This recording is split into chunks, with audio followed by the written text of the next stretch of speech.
Na watu watatu wamekamatwa kuhusiana na kifo cha Samuel Mwangi, dereva wa teksi wa Mai Mahiu aliyepatikana ameuawa katika kaunti ya Machakos tarehe 5 mwezi huu. Kulingana na wapelelezi ni kwamba watu hao walikamatwa mjini Mai Mahiu kati ya Jumapili na Jumatatu na wamefikishwa mahakamani hii leo.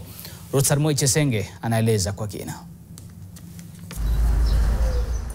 Makachero wa idara ya upelelezi mjini Naivasha wamepiga hatua kuhusiana na uchunguzi wa mauaji wa dereva wa teksi baada ya kufanikiwa kuwakamata washukiwa watatu wa mauaji hayo.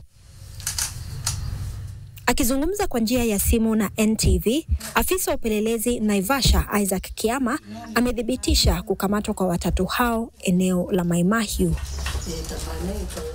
Samuel Mwangi, mkazi wa Mai Mahiu, alipatikana ameuawa na mwili wake kutupwa kaunti ya Machakos mapema mwezi huu.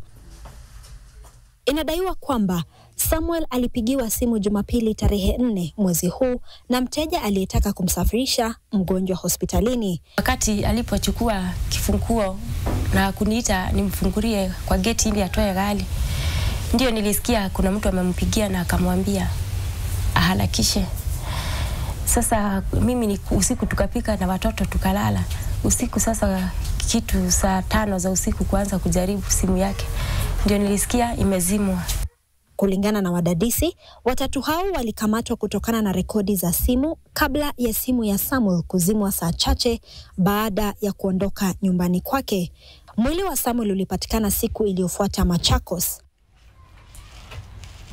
Japo majina ya watatu hao hayajabainika, mahakama imeruhusu polisi kuwazuia kwa siku 14 ili kukamilisha uchunguzi. Uchunguzi wa upasuaji wa maiti ya Samuel ulionyesha kwamba alifariki baada ya kugongwa na kifaa butu kichwani. Kufikia sasa, gari la Samuel lingali halijapatikana.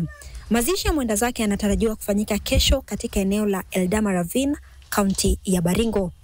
Ruth Chesenge, NTV.